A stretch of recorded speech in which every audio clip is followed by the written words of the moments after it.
আমার কাছে রাজনীতি কোনো পেশা নয়, আমার কাছে রাজনীতি একটা সেবার নাম।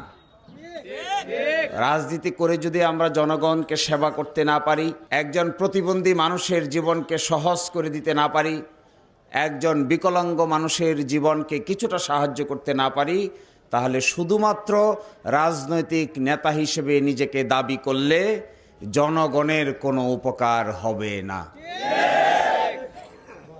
জনগণ হতদরিদ্র, জনগণ কষ্টে আছে, তাদের অনেক সমস্যা, তাদের সমস্যার কোনো শেষ নাই।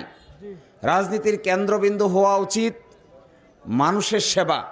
রাজনীতির কেন্দ্রবিন্দু হওয়া উচিত না যে আমি কি পেলাম, আমার গোষ্ঠীর লোকেরা কি পেল, আমার পকেট কতটুকু ভারী হলো, আমার ব্যাংক ব্যালেন্স কতটুকু বাড়লো, আমি বাজারে কতটুকু ঐতিহ্যের সহিত গিয়ে বেশি বেশি খাবার দাবার কিনতে পারলাম, আমি কতটুকু সম্পদের মালিক হলাম, আমি কতটুকু ঐতিহ্যের মালিক হলাম, ঐশ্বর্যের মালিক হলাম।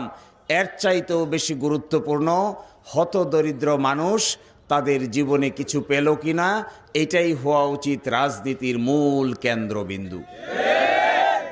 এই কেন্দ্রবিন্দুতে দাঁড়িয়ে যদি দিরাই সাল্লার মানুষের জন্য কিছু করতে হয়, তাহলে কষ্ট, পরিশ্রম, সাধনা, যন্ত্রণা, রোদে পোড়া, বৃষ্টিতে ভিজা ছাড়া কোনোভাবেই এই ভাটি বাংলার মানুষের ভাগ্যের উন্নয়ন করা যাবে না।